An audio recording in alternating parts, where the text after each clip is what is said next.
Hello students, my dear student, this is the most important class of kinds of sentence. ये एक continued class भी है और important class भी है. उसकी वजह यह है कि काइंड्स ऑफ सेंटेंस में मैं आपको प्रीवियस क्लास में बता दिया था कि ये दुनिया के सारे वाक्य कोई इन्हीं पांच वाक्यों में से एक है जिसको हम लोग काइंड्स ऑफ सेंटेंस समझे थे. Assertive, interrogative, imperative, optative, exclamatory.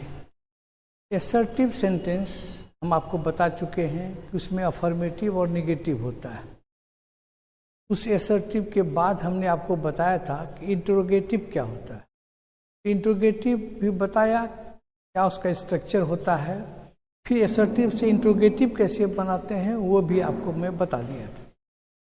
अब उसमें जब इंट्रोगेटिव बताया था तो इंट्रोगेटिव को ही हम लोग क्वेश्चन भी कहते हैं. इंट्रोगेटिव सेंटेंस को क्वेश्चन भी, मॉडर्न जो कंसेप्ट है उसमें क्वेश्चन कहा जाता है. ये क्वेश्चन दो तरह का होता है मेजरली. एक होता है यस नो टाइप और दूसरा होता है WH वर्ड टाइप. तो यस नो टाइप के बारे में मैं आपको पिछले क्लास में बताया था कि दुनिया के जितने वाक्य हैं जिसका जवाब कि हम हाँ या ना में दे सकें उसको कहते हैं यस नो टाइप. और दूसरा था WH word type of question. तो yes no type of question में हमने बताया था आपको कि सिर्फ असर्टिव सेंटेंस के AB को शुरू में कर देंगे तो वो yes no type of question बन जाएगा. तो उसका कंसेप्ट खत्म हो गया. ठीक उसका दूसरा हिस्सा है कि WH word type of question. WH word type में इसके पहले ठीक पहले हमने आपको बताया था, वो बताया था रूल A. वो रूल A में हमने बताया आपको कि कैसे हम हिंदी वाक्य से अंग्रेजी में उसको प्रश्न कर सकते हैं. अब वो हुआ कि प्रश्न तो बनाए लेकिन उसका करेक्ट रूप क्या होगा, शुद्ध रूप क्या होगा, ये हम एक अंग्रेजी के सेंटेंस से अंग्रेजी प्रश्न कैसे बनावेंगे उसको जब जानेंगे तब करेक्ट हमको क्वेश्चन का स्ट्रक्चर भी पता होगा, फॉर्म भी पता होगा और वही उसका अनुवाद भी पता चल जाएगा. इसलिए आपको ये बहुत ही खास आज का वीडियो है जो आपको इंट्रोगेटिव सेंटेंस के WH word type of interrogative sentence के लिए बहुत ही करेक्ट कंसेप्ट देगा और बहुत शॉर्टेस्ट है, ईजीएस्ट है. और इसी एक क्लास में, इसी एक लेक्चर में आपका सारा डाउट्स क्लियर हो जाएगा. तो चलिए, here is doctor Murlidhar Mishra once again before you with this important topic WH type of question. इसमें हम देखते हैं कि इसको हम कैसे बनाएंगे. तो उसके लिए आप देखेंगे कि कोई एक सेंटेंस लेंगे एग्जाम्पल के तौर पर और उसी से हम कैसे उस पर काउंटर क्वेश्चन करेंगे. जैसे कोई कह दिया, बोल दिया धीरे से कि यह गाड़ी आधे घंटे लेट. आधे घंटे लेट आप ठीक से सुना नहीं तो आप फिर उसको प्रश्न पूछेंगे. आप क्या पूछेंगे, कैसे पूछेंगे? तो देखेंगे कि आप उसको पूछेंगे कि बस कितनी लेट. तो उसका अनुवाद कैसे बनाएंगे वही बता रहे हैं. ठीक है. तो देखिए रूल है, अर्थ लगा लें, जवाब हटा दें, AB को शुरू कर दें, सबसे शुरू में WH वर्ड लगा दें. ये चार अच्छा चीज़ है. अब इसमें थोड़ी सी जानकारी और रखिए आप, परंतु याद रहे, note that what, which, whose, how many के साथ नाउन भी रह सकता है, हाउ के साथ एडजेक्टिव भी रह सकता है. वो सीधे जवाब की जगह लेता है. इतनी सी बात अगर आप रख लिया तो समझिए कि your total problem solves here. तो इसको देखिए आप एक उदाहरण से देखिए. Bus is half an hour late. Bus आधा घंटा लेट है. इसका अनुवाद करते हैं. बस है आधा घंटा लेट. इसको हम हाउ से पूछेंगे. कभी कभी व्हेन से पूछा जा सकता है, हाउ से पूछा जा सकता है, वेयर से पूछा जा सकता है. बहुत WH वर्ड तो आपको बताए थे WH टर्म्स कितने होते हैं. What, which, whose, how many, how long, how deep, ये सारा होता है. उसी तरह के प्रश्नों का हम कैसे करेक्ट क्वेश्चन करेंगे वो बता रहे हैं. तो हम आपको पहला रूल दिए हैं, अर्थ लगा लिए. तो अर्थ लगा लिया आपने कि बस आधा घंटा लेट है. जवाब हटाएंगे तो पहले प्रश्न करेंगे. प्रश्न कहाँ से करेंगे? यहाँ से, हाउ से. हाउ मैंने होता है कितना. कितना लेट है? इसका जवाब आता है आधा घंटा late, half an hour late. ये हाफ एन आवर, इतनी सी बात आप हटाएंगे, इसको डिलीट कर दीजिए आप, ठीक है। तो क्या बच गया? The bus is late, the bus is late. इसको लिख लीजिए आप, स्टेप बाय स्टेप समझिए, वेरी सिंपल। अब इसको कहते हैं कि ए भी को शुरू में कर दें, इज को हम शुरू में कर देंगे तो क्या हो जाएगा? इज द बस लेट, यह हो जाएगा। अब उसके बाद कहते हैं कि सबसे शुरू में WH वर्ड लगा दीजिए, हाउ को यहाँ लगा दीजिए। हाउ जैसे लगाए आप, तुरंत आप ये चारों को देखिए, ये तीनों को देखिए आप, परंतु याद रहे, note that what, which, whose, how many के साथ नाउन भी रह सकता है। तो आप देखिए यहाँ हमारे पास हाउ है, तो हाउ के साथ क्या लगता है? हाउ के साथ एडजेक्टिव लगता है। तो हम एडजेक्टिव कौन है? तो लेट हमारा एडजेक्टिव है। इसको हम सीधे वहाँ जा कर के सटा देंगे। ये मैग्नेटिक इफेक्ट होता है, फट से ये उसको एडजेक्टिव को खींच लेता है। चलिए वो यहाँ चला गया, अब हम क्या करेंगे? बाकी को उतार देंगे। इज द बस लेट, तो वहाँ चला गया। How late is the bus? This is your final question and a correct question. How late is the bus का माने हुआ बस कितनी देर है। ये समझ गए आप? अब दूसरे उदाहरण से इसको समझने का कोशिश कीजिए आप, और आसान आपको लगेगा। 3-4 एग्जाम्पल्स देंगे and all your doubts will be clear here. This is Ram's book, इसको हुज से सवाल करना है। पहला काम कहते हैं कि अर्थ लगा लें, तो दिस इज, यह है राम्स बुक, राम की किताब, यह राम की किताब है, ये आपका अर्थ हो गया। अब इसका क्या करेंगे? जवाब हटाएंगे। तो प्रश्न यहाँ से करेंगे, प्रश्न करेंगे तो जवाब हटा देंगे।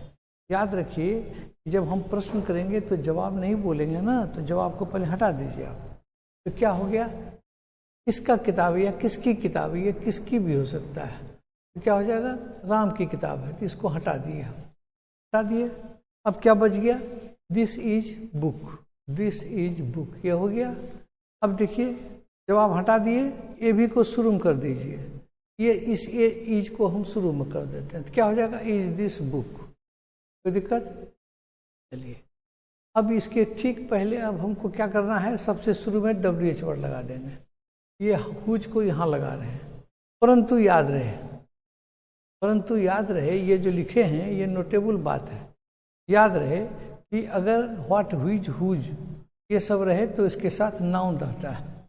ये बुक हमारा नाउन है, नाउन है। नाउन कहाँ आ जाएगा? हुज के साथ आकर के सट जाएगा। ये सट गया। अब बाकी को उतार दीजिए। हुज बुक इज दिस, ये किताब किसकी है?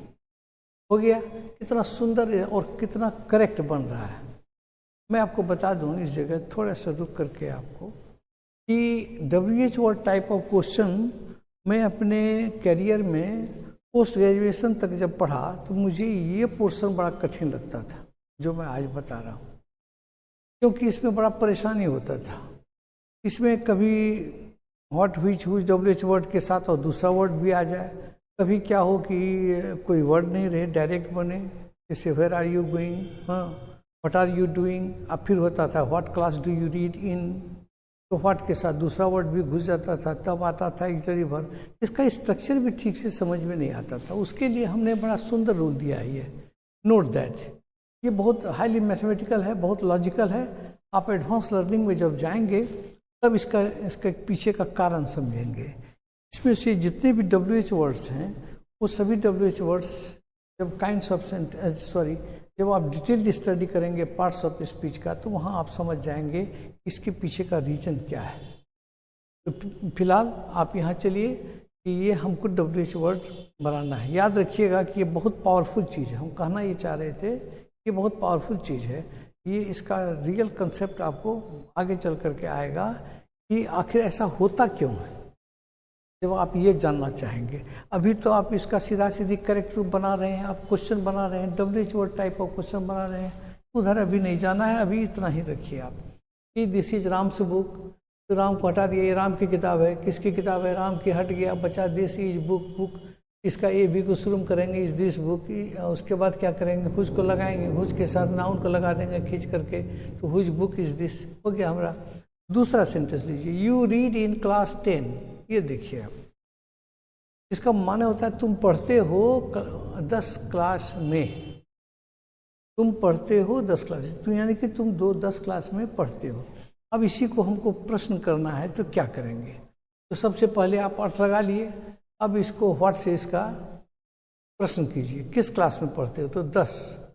किस क्लास में पढ़ते हो? तो 10। ये 10 हट गया, बचा यू रीड इन क्लास। देखिए कितना अच्छा चीज़। अब इसका ए भी को शुरू कीजिए आप, ए भी को जैसे शुरू आप कीजिएगा, ए भी है ही नहीं। तो आपको हम प्रीवियस क्लास में बता चुके हैं कि ये भी कब नहीं रहता है। ये भी जब सहायक क्रिया नहीं रहता है तब हम डू या डज या डिड लगाते हैं, ये तो आप जानते हैं। यहाँ अगर ये भी नहीं है तो डू या डज या डिड लगाएंगे, क्योंकि ये भी1 है तो डू लगेगा, यू के साथ डू लगता है, ही के साथ डज लगता है, ये प्रेजेंट इंडेफिनिट। यही पास्ट में जाएगा तो डिड लग जाएगा। तो चलिए ये जान गए आप। डू यू रीड का इंट्रोगेटिव क्या हो जाएगा? यस नो टाइप, या ये भी को शुरू करेंगे तो डू यू रीड हो गया। तो डू यू रीड जब हो गया तब क्या करते हैं, do you read in class, यहाँ तक बन गया। अब चलिए सबसे शुरू में WH वर्ड लगाइए, व्हाट को लगाइए, व्हाट लगा दिया आपने। अब क्या करेंगे, परंतु याद रहे, इसको भूलिएगा नहीं, परंतु याद रहे क्या है कि what, which, whose, how. What के साथ क्या लगता है, नाउन भी रह सकता है, भी रह सकता है। मेरा जितना भी रूल्स है वो बहुत लॉजिकल है, मैथमेटिकल है, उसमें कोई फ्लेक्सिबिलिटी नहीं है कि आप एक वर्ड निकाल लेंगे एक वर्ड जोड़ देंगे। ये अभी फिलहाल नहीं कीजिएगा, अपने मन से कोई भी वर्ड इसमें इंसर्ट नहीं कीजिएगा, नहीं इसमें से निकालिएगा, वरना बहुत बड़ा कन्फ्यूजन हो जाएगा। तो चलिए हम कहते हैं भी रह सकता है, मतलब नहीं भी रह सकता। जैसे व्हाट आर यू डूइंग, उसमें नहीं रहता है, तो वही कहते हैं what class do you read, what book do you like most, ये भी हो सकता है। ये सब चीज़ जो लगता है ये नाउन आकर के व्हाट के साथ लग जाता है। तो ये समझ गए व्हाट क्लास, बाकी को उतार दीजिए do you read in, do you read in. अब थोड़ी सी बात मैं ये कह दूँ, कभी कभी ये जो इन होता है ये यहाँ भी लग जाता है, in what class, in what class हो जाता है। आप सुने होंगे बचपन में ही, आपको बहुत लोग पूछे होंगे in what class do you read, या नहीं तो what class do you read in. ये इन को आप गायब नहीं कीजिएगा, या तो यहाँ रखिए या यहाँ रखिए, दोनों करेक्ट। चलिए नेक्स्ट एग्जाम्पल में चलते हैं। Ram comes here daily, Ram आता है यहाँ रोज। इसको हमको बनाना है हु से, हु बना होता है कौन, कौन आता है यहाँ डेली।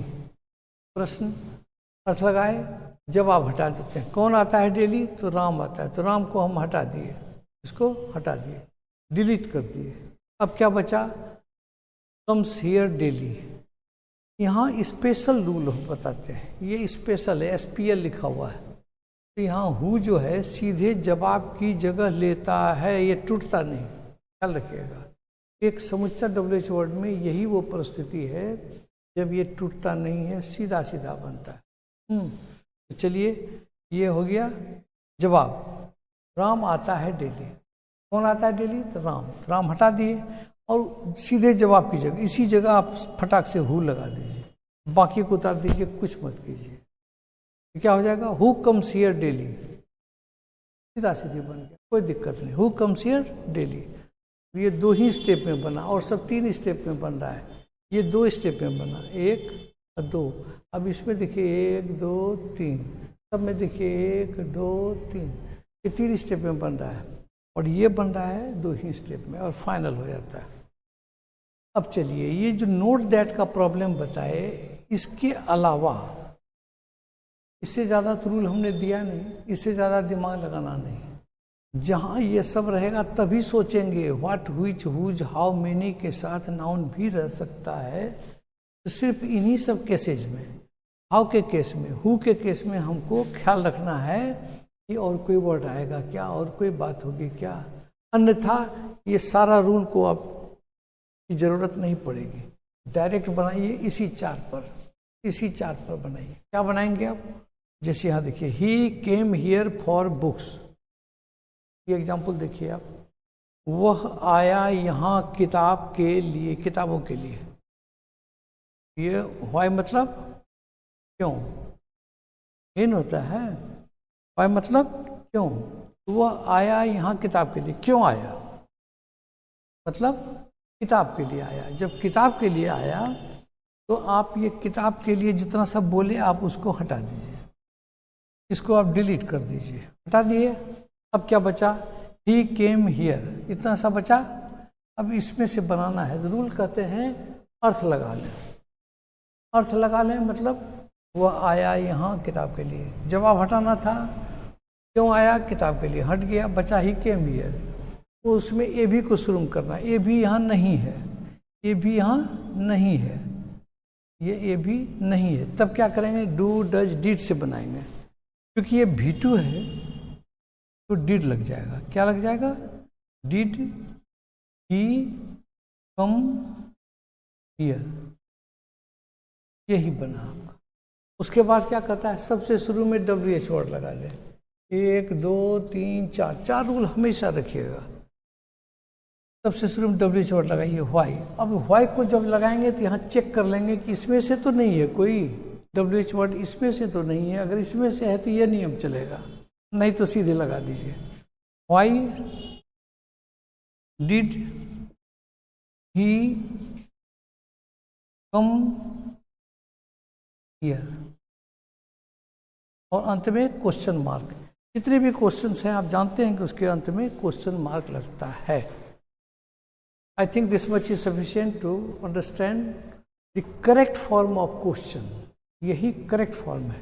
हम यहाँ कह सकते हैं कि हिंदी से अंग्रेजी से शुद्ध अंग्रेजी प्रश्न बनाना। यहाँ हम अगर ये लिख दें तो ज़्यादा अच्छा है, क्योंकि शुद्धता का बहुत सुंदर ये डिस्क्रिप्शन है। तो मैं समझता हूँ कि काइंड्स ऑफ सेंटेंस में आप एसर्टिव जान गए, इंट्रोगेटिव का एसओ टाइप जान गए, WH वर्ड जान गए। अब नेक्स्ट क्लास में हम आपको बताएंगे imperative sentence. Okay, this much is sufficient for this day. Thank you very much.